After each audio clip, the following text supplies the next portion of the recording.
Hello everybody and welcome to Modders Inc. My name is Paulie, and since Pascal came out over 2 years ago, I pretty much assumed that we've seen everything there is to see with Pascal.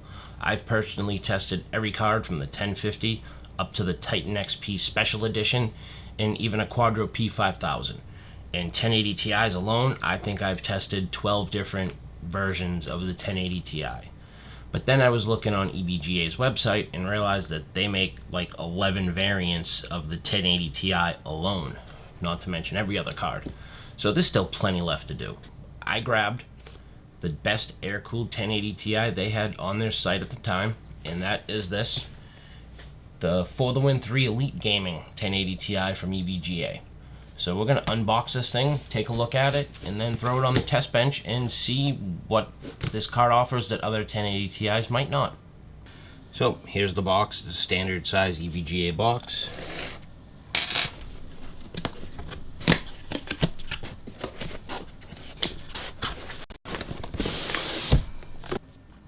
So the first thing I noticed that I like is this card is packed in soft foam instead of those other plastic clamshell things EVGA has been using in the past. Anyone that's read any review I've ever written knows I'm a huge fan of soft foam. It just provides a lot more protection than either hard foam or those plastic clamshells ever could. As for what comes packed with the card, there's a poster, EVGA stickers, user manual, some advertising for cases and other EVGA products, a driver disc, which at this point I just kind of hang these things on the wall, an important notice that I'll never read, and a quick start guide I will never use. In here they have the new EVGA case badge, which I very much prefer over their old style case badge. That, and I have like 30 of these things.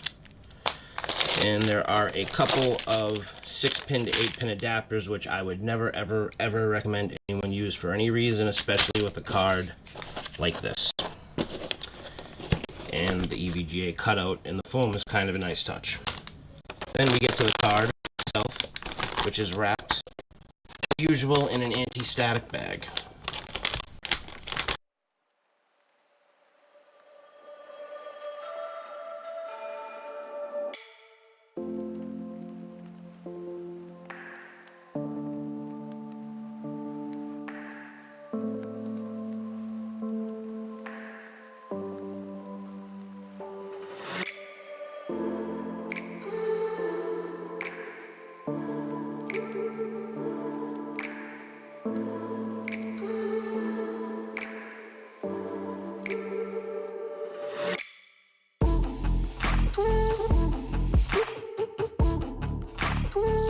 When they first showcased this design, I was not a fan of this skeletal design, I guess you'd call it, but it's grown on me.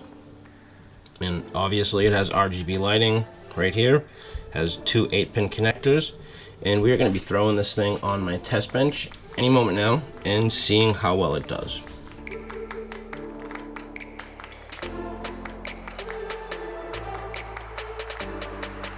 I want to thank you guys for checking out our unboxing of the EVGA 1080 Ti Elite Gaming Edition.